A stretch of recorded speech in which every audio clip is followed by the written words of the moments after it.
Just when you thought the games came to an end, it's come again.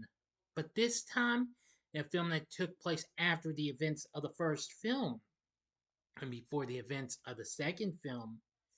Brace yourselves as I close out Spooktacular October for this year with a review of Saw X.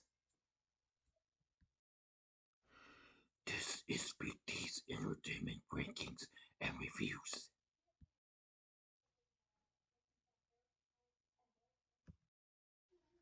So, greetings, my fellow YouTubers, and welcome again to Big D's Entertainment Rankings and Reviews. I'm the Big D, and this time around, I bring to you a review of the 2023 horror flick Saw X, released by Lionsgate for Twisted Pictures, directed by Kevin Grudert, ran by Pierre Goldfinger and Josh Stolberg, the 10th overall installment of the Saw film series following Spiral, and brings back Tobin Bell and Shawnee Smith from previous films, along with Synnove, if I mispronounced that, I apologize, Macody Lund, Stephen Brand, Renata Vaca, and Michael Beach. The film is set between the events of the first and second films in the Saw franchise, and it sees John Kramer traveling to Mexico in hopes that an experimental procedure may cure his terminal cancer. John later discovers that the operation is a scam, prompting him to kidnap those responsible and subject them to his trademark death traps as retribution, with Amanda acting as his accomplice. The film was released on September 29, 2023, which means since it's been 2 years it was released, I'm gonna go ahead and give you the whole story. Since I failed to do a spoiler-free review of this. So you're gonna get the film story in its entirety. Now, before I start, I advise you to click on that card and watch my re-review of the first Saw film before going into this one, okay? Since it takes place after the events of that one before going into the second film. Okay, let's begin. John Kramer is told he has only months to live due to advanced brain cancer. He attends a cancer support group meeting and befriends Henry Kessler, who later claims he has been cured by an experimental Norwegian cancer treatment conducted by a group led by Dr. Finn Pedersen. A desperate John contacts the daughter's daughter, Cecilia, who refers him to her clinic outside Mexico City. On arrival in Mexico, John is driven to the clinic and introduced to Cecilia and her team, anesthesiologist Mateo, nurse Valentina, and Dr. Cortez, as well as patients Gabriella and Parker and the caretaker's young son Carlos, with whom he bonds. John goes under for surgery and awakens to Cecilia, telling him that he is now cancer free. Finding a new lease on life, he purchases a gift for Gabriella. However, upon returning to the clinic, he finds it abandoned. He uncovers a video simulating his supposed brain surgery and removes his bandages to find no scar on his head, revealing the entire operation to be a scam. Deducing that Dr. Cortez was his taxi driver Diego in disguise, John kidnaps and interrogates him, then forces him to play a game where he must remove pipe bombs lashed to his arms by cutting through his flesh, which he completes successfully. Meanwhile, Jigsaw's apprentice, Amanda Young, helps him abduct Cecilia, Mateo, Valentina, and Gabriella. They wake up in the clinic, now subjects in Jigsaw's games. Valentina is tasked with severing her leg with a jigsaw saw and extracting enough bone marrow to trigger a scale to deactivate the trap. She manages to amputate her leg but is unable to collect enough marrow. And a second jigsaw decapitates her. Cecilia later uses Valentina's intestines as a rope to retrieve her phone and call for help, but Amanda shocks her into submission and confiscates the phone. Parker breaks into the clinic, demanding his money back. Amanda restrains him while Mateo is forced to drill into his own skull and remove a piece of cerebral tissue to dissolve in a beaker and obtain a key. Although he successfully performs the task, the tissue fails to dissolve in time and a heated mask closes over his face, killing him. Next, Gabriella is suspended from shackles and subjected to ionizing radiation, tasked with freeing herself by using a sledgehammer to break her shackled limbs. She succeeds, but before Amanda can take her to the hospital, Parker forces them at gunpoint to release Cecilia. Now for the ending, you know the procedure. You must stop this video at once, go to the description box below, fast forward to the time below as I count down. Now, if you've seen this already, please continue. Okay, you've been warned. Cecilia kills Gabriella by breaking her neck and reveals she called Parker, who is part of the scam, to rescue her. She forces John to chain himself into the trap meant for her. When she hears Carlos outside, she takes the child and chains him opposite John. The trap begins waterboarding them with blood. Parker and Cecilia go to retrieve their bag of stolen cash from John's control room, but activate a tripwire, sealing them both in the room and freeing John and Carlos. Flashbacks reveal that Diego allied all of the scammers, including Parker and Henry, and that John tricked Cecilia into luring Parker to the facility. A deadly chemical gas begins filling the room. The only respite is a ventilation hole large enough for one person's head, forcing Cecilia and Parker to fight each other. Cecilia kills Parker, but can only watch as John, Amanda, and Carlos exit the facility, leaving her trapped.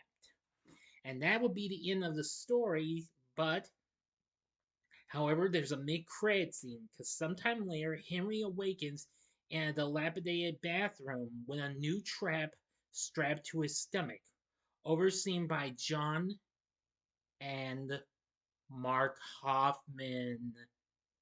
And for realsies, that's in the story. Game over.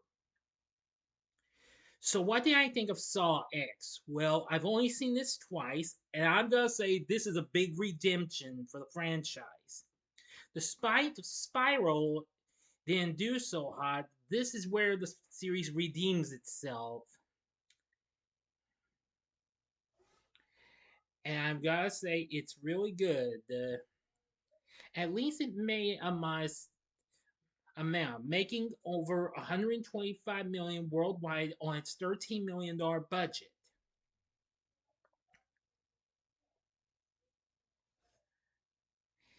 Apparently, the film did very well as it opened big at the box office. Unfortunately, it lost to Paw Patrol, the Mighty movie, when it opened, but nevertheless, it still did pretty decent enough in its later weekends. Unlike the previous films, the film remains the highest ranked and highest best reviewed film in the franchise to this day. The film got positive reviews, who praised Bell's performance, with many calling it the best entry in the franchise since the first film. The film sits at 81% on Rotten Tomatoes, making it the one and only Saw film not to be in the Rotten status. It's certified fresh. As they say, led by a franchise best performance by Tobin Bell, the film reinvigorates the series with an installment that has a surprising amount of heart to go with all the gore. I couldn't agree more with that. Metacritic has a score of 60, which made it the highest rated film of the franchise on this and the Rotten Tomatoes. Audiences polled by CinemaScore gave it a B, while those polled at Post-Track gave it an 82% overall positive score, with 62% saying they would definitely recommend the film. Owen Gleiberman wrote for Variety that the film seemed more like a real movie than many of the films in the series, and that there's more talking and less torturing. He was satisfied with that ratio, but was concerned if it would pay off at the box office, and explained the torture set pieces in the Saw films are lavish gifts of Baroque horror presented to the audience. They are quite simply the reason we came, and gave particular praise to Tobin Bell with his stare of pitiless wisdom. The Hollywood Reporter praised Bell's performance as well, saying none of this would work nearly as well without him, whose raspy voice and menacing gravitas are so riveting that he makes Jigsaw's oft repeated declaration, "I'd like to play a game scary as hell." Beatrice Loiza called the film the most well-groomed Saw film to date in her review for the New York Times. Continuing, the story mostly makes sense, and Gruder pulls back on the frenetic editing techniques that made the older movies look like the blood and guts equivalent of white noise. The San Francisco Chronicle's Bob Strauss called the film a well-told tale and praised its character development and plot twist. The Observer's Wendy Ide gave this 3 out of 5 stars. Despite calling the film unpleasant in her review, she insists that's rather the point. But I'm really happy with some of these reviews. I won't get into many others since some are mixed and not great. But I'm going to say, from my point of view, I think after I recently rewatched it, since I watched it last year, I finally got to admit that Saw X is probably the best of the franchise. Sometime sooner, I will rank all the films. It's going to be tough though, but I am going to think of doing that. Now, there was to be plans for a Saw 11, but however, it's been stalled due to disagreements between the producers since earlier this year. Back in June, Blumhouse bought Twisted Pictures' stake in the franchise, with Lionsgate still being involved. And this past month, Jason Blum, Blumhouse's big guy, stated that he was impressed by how the original Saw producers managed to make 10 films and now allowed him to continue, announcing his creative outlook of bringing back the creatives involved in the original film to make the magic again, namely the franchise co-creator James Wan to reinvent the franchise. Well, we'll see what happens. And if Lionsgate does well, we hope for the best it will, because you are aware they tried to make a big one with Blumhouse and failed last year with Imaginary. But if they can get a good Saw film ready, then I think they might be able to pull this off. But let's not jump to any well, possibilities or something like that. Now the film has a good score, once again composed by Charlie Clouser, who has done the score for all the Saw movies to this date. And the film was directed by Kevin Groyert. Groyert, excuse me. I'm sorry I mispronounced his name. Who had recently directed the sixth and the seventh installments of the franchise. He was recently executive producer for the last film in the franchise, Spiral. He was also editor for. Now, aside from directing 6 and 7, he was the editor for the first 5 Saw films, as well as Jigsaw. And of course, he was also editor for this film. So I have to give this man credit. He did an exceptionally good job with this. I think the story was really good. And I really love the game settings. The Jiggly Saw, the radiation machine, that was really intense. And the healing mask, that was wow. Those were probably some of the best I'd seen in the franchise to this day. Anyway, for our cast, we have Tobin Bell as John Kramer. This time we get to see more of him, unlike what we've seen in most of the others. Well, for the first time in who knows how long. But I've got to say, it was good to have him back in the role of John Kramer. He was so good. Shawnee Smith once again returns as Amanda after being absent for such a long time. It was good to have her back, since, of course, this took place between the events of the first and second films, Synnove Macody Lund, sorry if I again mispronounced this name, plays Cecilia. She's good. Stephen Brand played Parker Sears. Good. Renata Vaca played Gabriella. Good. Joshua Akamawa was Diego. Octavio Hinojosa, sorry if I mispronounced that, was Mateo. Good. Paulette Hernandez, Valentina. Good. Jorge Briseño as Carlos. Good.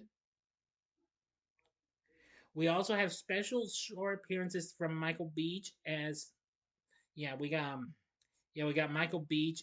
No wait, he's not. Michael Beach is Henry Kessler. Good. and a special little brief appearance of Costas Mandalorian Hoffman.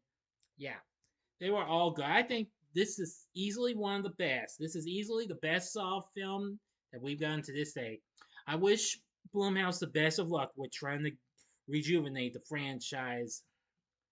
Even though Lionsgate still has the rights, but let's hope for the best they can redeem themselves with that. They're trying to redeem themselves with Universal, and I think they managed to pull it off with Black Phone 2. You'll get a spoiler free review of that sometime down the road when it gets sent to streaming. So overall, Saw X was good. And after I saw it, I did rate this on Letterboxd. My score for the film was 4.5 stars, and I gave it a 9 on a scale of 1 to 10. Okay, that's gonna do it. What did you think of Saw X? Let me know in the comments section below. If you like this video, click the like button, subscribe, and be a part of the Big D Nation. Continue to help support my channel, and you know the rest.